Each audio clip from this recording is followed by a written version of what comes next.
Welcome back, everybody, to a fresh new episode of Talking Sports with UWL Thomas. I am delighted to be joined once again today by Sirius XM NBA host, and that is David Shepard joining to break down some of the big storylines that have happened within the past few months. Whether it's Rory McIlroy being the back-to-back Masters champion, whether it's the New York Knicks winning their first NBA Finals, whether it's Texas Tech QB Brandon Sorsby being accused of illegal sports betting, and one of the biggest NFL draft surprises in the Rams picking Ty Simpson, who is the soon-to-be uh, heir apprentice of Matthew Stafford. So, but before we get going, Shep, I want to say it's great to have you back on again.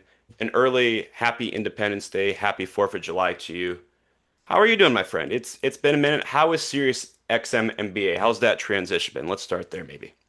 It's been going well. Thank you for asking, Thomas. And good to join you, man. Always look like a Hollywood actor, and that has not changed. So it's good to see Thank you doing you. well, and good to see you continuing to work hard, my friend. Always. Right back at you too, my friend. So yeah, the first storyline I want to kind of get to is right in your wheelhouse. The New York Knicks winning their first NBA Finals in quite some time. This NBA Finals definitely was a very aggressive and very tight-knit, much until the end. What were kind of some big takeaways from your perspective, and what did you think of the New York Knicks, and especially of Jalen Brunson, with how he looked, and deservingly so, winning kind of that Finals MVP as well? Yeah, I mean, Jalen Brunson is the man for a multitude of reasons. Even when he's off, he finds a way to come through in the clutch. He finds a way to be the man in the fourth quarter. Jalen Brunson is somebody who has worn a chip on his shoulder and embraced that for a long time. And he was a second round draft pick, and the Dallas Mavericks, are unwilling to pay $15 million for 4 years. And without a shadow of a doubt, he was not just the best player in that finals, but he was without question the closer in that finals. You talk about, 15 points in the fourth quarter in game five, which is more points than any other Nick had for the entire game. Averaging about 35 points per game in the NBA finals, 45 points in a closeout game. He owned the San Antonio Spurs. Yeah. Dominated. We haven't seen somebody have that kind of performance in a closeout game from the guard position since Michael Jordan. So, somebody that obviously has worked so hard to get to where he's gotten to, and everything was on full display. And it's the level of confidence that never wavers from Jalen Brunson, which is something I am so impressed and blown away by. No question. And then not only that, but the fact that the Knicks have three former, I believe, Villanova stars on their team too. So really having that kind of team chemistry and cohesiveness under, Correct. one roof as well. I really think that that stands out.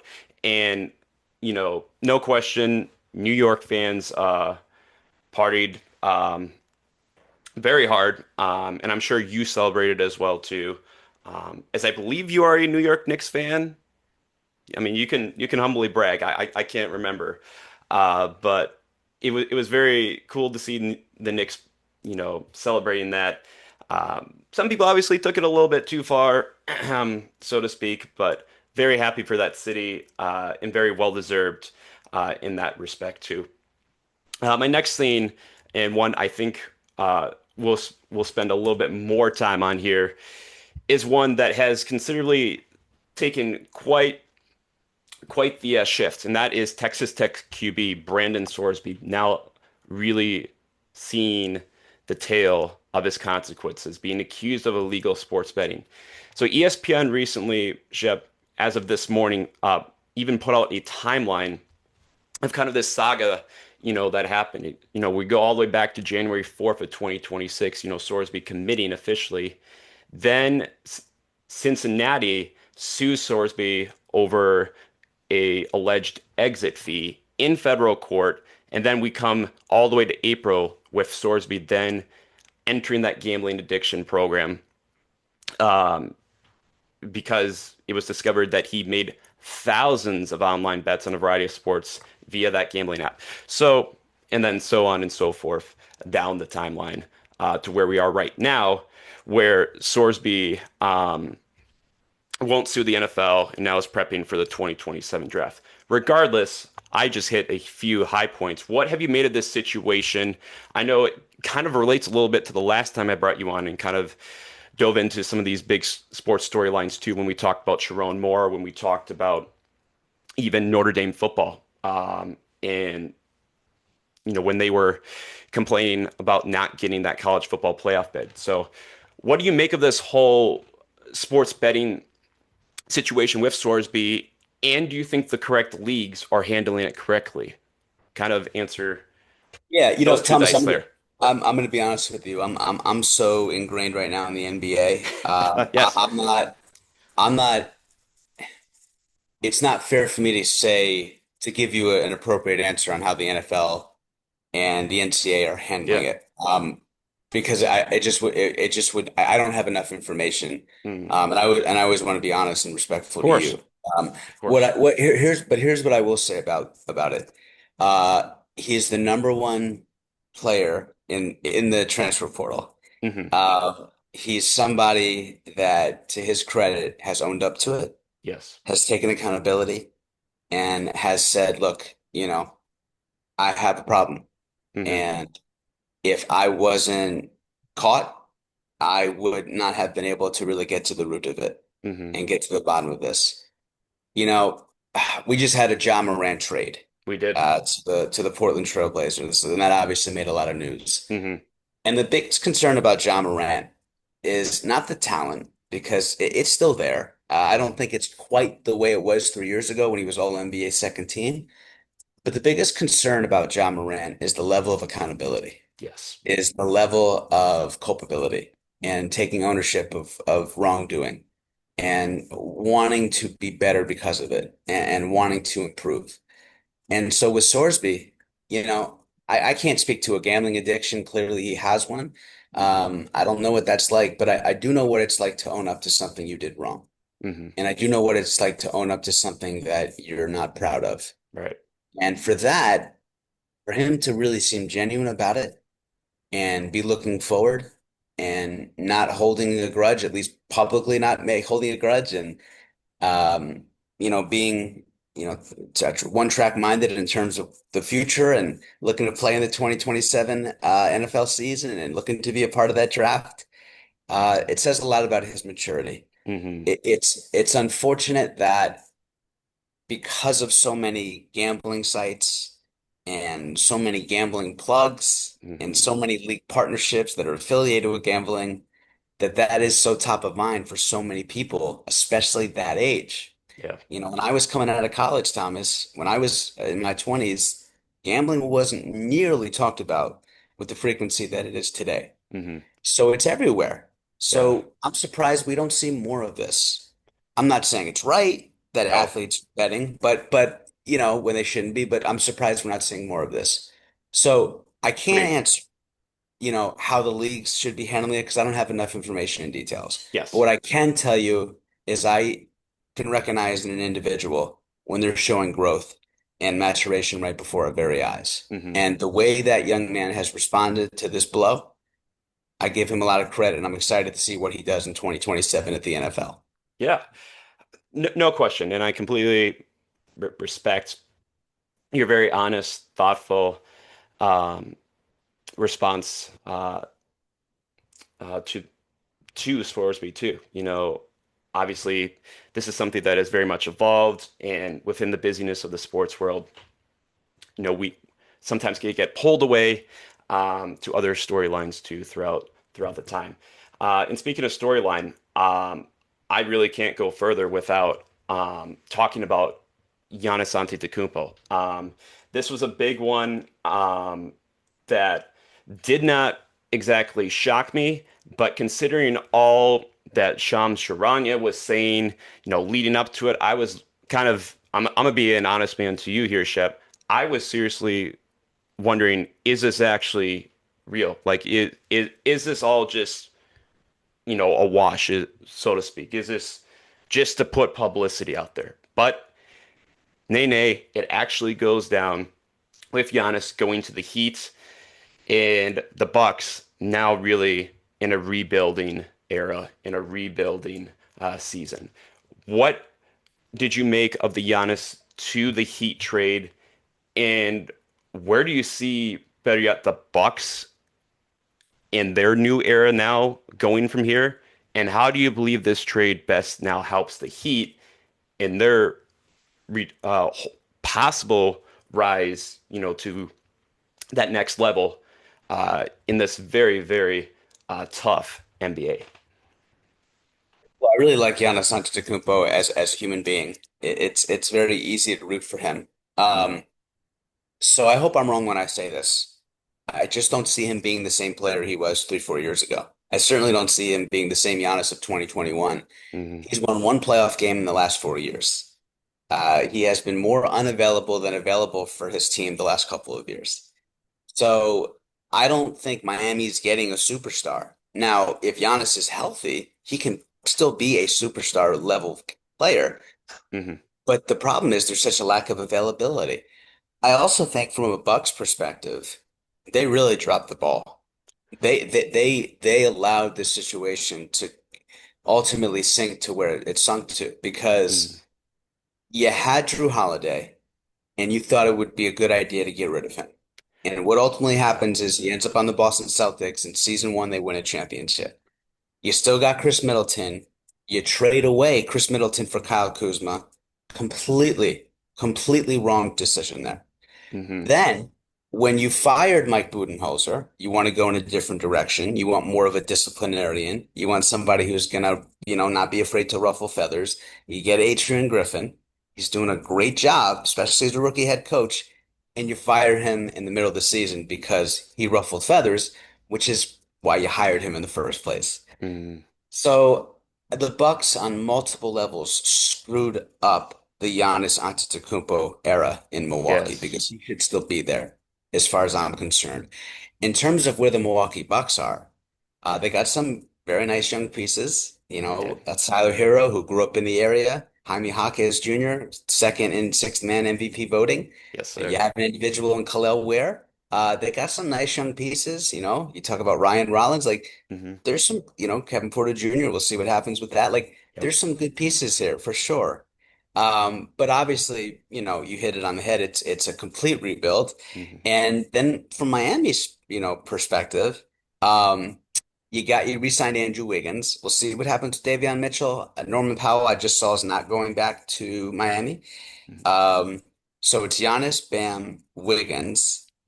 And as far as core players are concerned, those are the only three core guys they have under contract right now. Hmm. And Bam and Giannis are very comparable. They're not really floor spacers. Yes, they can knock down some outside shots, but they're not known for their shooting. Giannis has facilitating in him, but he's not really a point forward. So I think those guys are going to clog the lane. What they need is somebody like a Luka Doncic or a Chris Paul, or Yes. like someone that can ultimately set them up with pick and roll, positions and alley oops and rim runs. They need themselves a real true, point guard and facilitator. They do not have that in Davion Mitchell. So I don't see Miami going all too far. I know Pat Mm, Riley likes to get superstars in Miami, but I don't think that's ultimately the solution. yep. It's just unfortunate. I wanted to see Giannis finish his career in Milwaukee. I wanted to see him do a Dirk Nowitzki, a Reggie Hmm. Miller, a Steph Curry, a John Stockton. But that's sports in 2026. Even when you think Yes. someone is destined to be somewhere forever, that's not how it goes.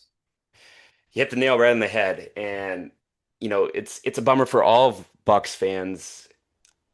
And yeah, now the rebuild really does begin. And I mean, I'm curious to see where this takes us the next 5, 10 years, but uh, to pull an old bag out of the hat, it will kind of feel like the Chicago Bears of the NFL. and the pains that they had with Cutler and dating all the way back too. So we're gonna have some of those years, I think, but I'm an optimist and I want to say the future is bright, but we may not see that immediately right away down the road. So no Right. question.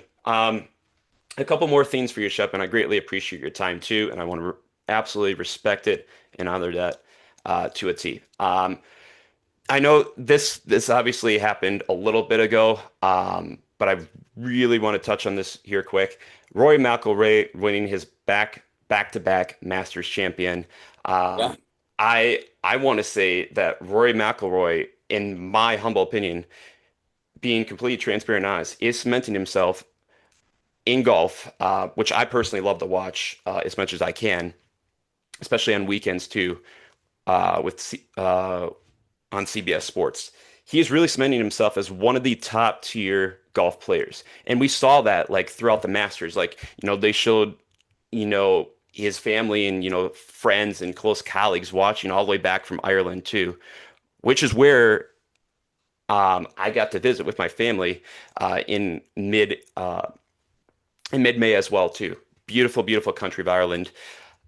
But nonetheless, you saw just how much, you know, he really grew from that first Masters back in 2025 to this year as well too.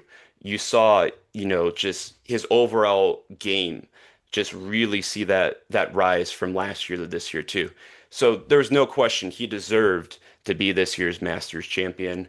Um, Obviously, like I mentioned, Shep, this was a little bit ago, but uh, just your thoughts on that too, if any, that you have to say. I know Yeah. definitely not like me. You're not maybe the biggest golf fan, but obviously the Masters, one of the pristine and premier events of golf that just about Right. everybody, even if they're not a golf fan, watch too, right? Sure. I mean, I think that, it's amazing because for so long, that was the one, major that was elusive for Mm, Rory McIlroy. That was the one that he couldn't find a way to win. And he went a decade without winning a major, which is surreal considering this young man's talent because he was looking like he was on a trajectory to match Tiger and Jack. I mean, that's how great he was. I want to say four majors by the age of 25 or 26. And then he goes a decade without winning any major. And then he wins back-to-back Masters, which obviously puts him at six. It ties him with Phil Mickelson. right. Um, I'm pretty sure Lee Trevino has six, and then obviously, seven would be, Arnold Palmer, and that's pretty damn good company. Eight would be Tom Watson. 12 would be Walter Hagen. Tiger 15, Jack 18. So look, we're in a very interesting place in golf because I don't think Tiger's ever going to be competitive again. I hope he plays again. I don't think he's going to be competitive though, where he's a legit contender. Phil Mickelson, we thought Tiger was on his way to having one of the biggest falls from grace. I mean, Phil Mickelson just choosing live golf and then all the extracurricular activities that we're now finding out that he was a part of and his inappropriate behavior. It's been a really rough couple of years for Phil Mickelson Yeah. because that's the guy that I think the golfing public wanted to get, wrap their arms around and really embrace, especially because he seemed amenable. He seemed to be this lovable human being, this individual that really wanted to carry golf and be an ambassador for the sport, the way that we would see from an Arnold Palmer, back in the 50s and 60s, the way we would see from a Lee Trevino. Um, to some extent, on a lesser degree, because he's not the same type of player in terms of success. But somebody like like a Fred Couples, right? Mm, A Gary Player. yep. That was going to be Phil Mickelson, and now we don't really have that guy. Yeah. Bryson DeChambeau, he doesn't make cuts. Brooks Koepka, he's been out of it for a while. I know he had a little bit of a renaissance. But he hasn't won in a bit. Scotty Scheffler obviously wins two, Mm, two majors in 2025. He hasn't won yet in 2026. So golf's waiting for that face of the sport. They're waiting for that superstar that they know they can kind of center their majors around and their big tournaments around. And for a long time it was Tiger, and then Phil kind of took that mantle, and then Scotty Scheffler, the number one ranked player in the world, he was the guy to watch, but he's been disappointing in these majors so far in 2026, especially with his putter. Rory, still in his prime, 36 years old, I believe. Yes. So it's a really good time to be him. And interestingly enough, I'm watching Wimbledon. I'm a big tennis guy, Of and course. I see that I see the green jacket on Rory McIlroy. So it's fitting. No question. Yeah. And uh, last thing I want to get your thoughts on here, Shep, before I let you go this afternoon. Like I mentioned in the open, one of the biggest picks from the 2026 NFL draft was the LA Rams selecting Ty Simpson. I I know that everybody in the sports world was wondering what in the world were the Rams doing, but I know that Les Snead and Sean McVay have a deeper plan with that, and possibly in their head they're thinking that Stafford may only have a few more years left to roll before they bring in their heir apparent. But what did you think of that trade? And with that too, if I may add, how real do you think Fernando Mendoza and his impact will be for the Las Vegas Raiders? Let's dive a little bit into there, just a little bit.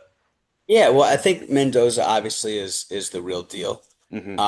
There's no question about that. There's a reason why he's drafted number one overall. Ty Simpson, he was all SEC second team.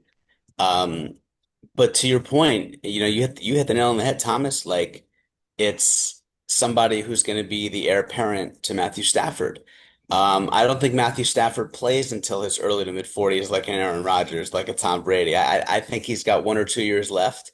Hmm. It's all about a succession plan. We saw this with the 49ers with Steve Young. We saw this with the Packers with Favre to Rodgers and then Rodgers to Love. Yep. I trust McVay. I trust Snead, and I think they got a pretty good pick in Ty Simpson at 13th overall. I mean, he was the second best quarterback, Hmm. coming out of the draft, obviously, you talk about Mendoza. I think he's going to be a very good number one overall pick. We obviously saw what he was able to do at Indiana, where he was absolutely sensational. So it's gonna be a fun year. Obviously, I know hindsight's 2020, but there's no question in my mind the Super Bowl, as we as we know now, was the NFC title game. Hmm. It certainly wasn't the Super Bowl. And by the way, I'll say this, man. Yeah. You didn't ask me this, but I'll mention it anyway because I know you're not just a fan of sports, but you're obviously a fan of sports media. Yes. Dan Lebitard, man. Dan Lebitard. Yeah. I You did see know, that. Yep. you can't pick and choose what you want to talk about. Hmm. I thought it was highly insensitive to question Michael Strahan on a Good Morning America platform, not an NFL Hmm. platform. Good Morning America. We know he's a Hall of Famer. That's Good Morning America. Yes. They're raising awareness for ALS. They're talking about the plight and the struggle that comes with it and the Hmm. impact of, you know, the family and it was an eye-opening piece for a lot of people. And I know ALS is a very well discussed topic, and it's something Hmm. that we're all looking to cure. And I admire Chris Johnson so much for his courage and for his bravery. If you're Dan Levitard, you got to pick your spots, man. Hmm. Got to pick your spots. You can't be coming out and saying what someone should be doing in terms of how they handle themselves as journalists when there was a story, and I know you know that story, that Yes. he wouldn't even touch with a 10-foot pole because it was uncomfortable for him.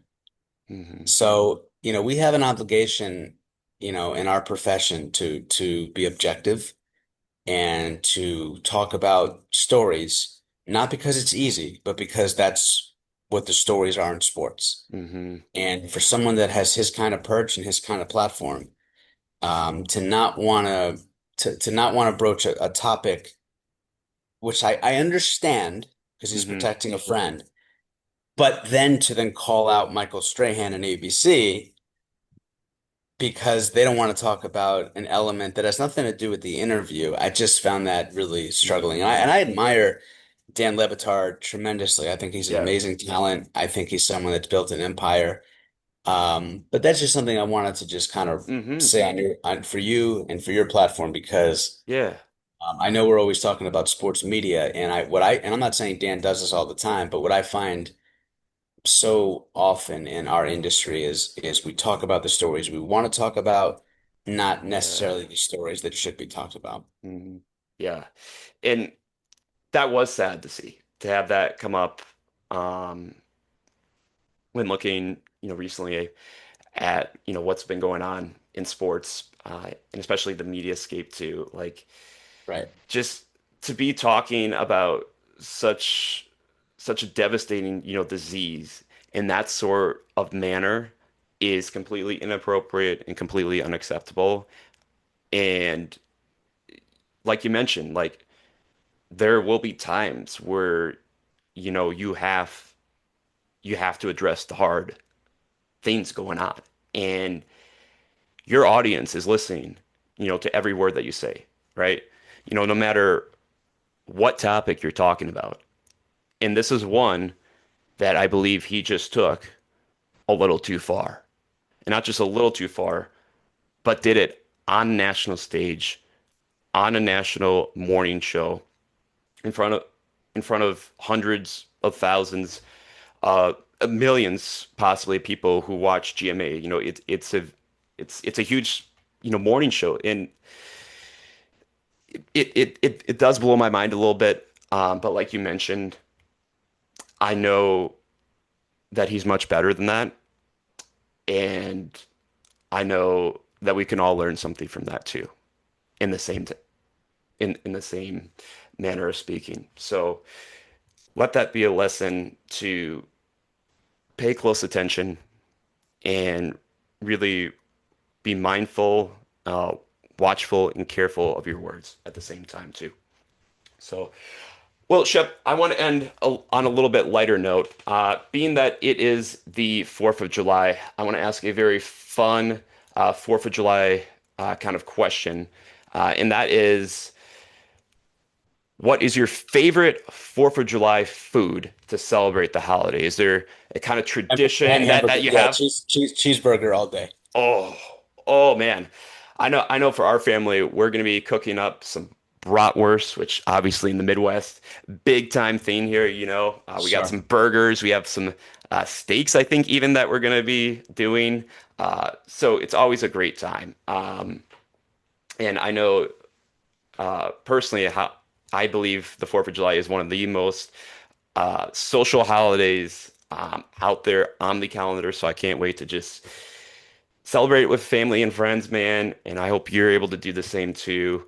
Um, Appreciate it, man. and as we close our time, man, I want to say thank you so much again for hopping on for just a little bit here to talk of some sports and what's going on in sports media too. May you uh, and your family just have a safe and happy 4th of July, my friend. Continue the excellent work that you do on Sirius XM NBA and the great interviews you've been posting on your YouTube channel as well, which I have been watching as much as I can and miss my busy schedule too. I love having you on, Shep. It's always a pleasure, and I hope to talk again really soon down the road as well. So Thanks thank you for the again, kind Shep. words. My Um, pleasure, Thomas. Keep doing what you're doing, brother. Appreciate the kind words on your end. of And course, just keep grinding. always. Keep going after this. Stay hungry. Hmm. And I'm happy that you have a broader perspective that life is more than just getting it behind a microphone and talking Yes. about sports and current events, but appreciating friends and family because that stuff is priceless, man. So Hmm. thanks for having me on, brother, and I appreciate you, Thomas. Thank you. Absolutely. Thank you.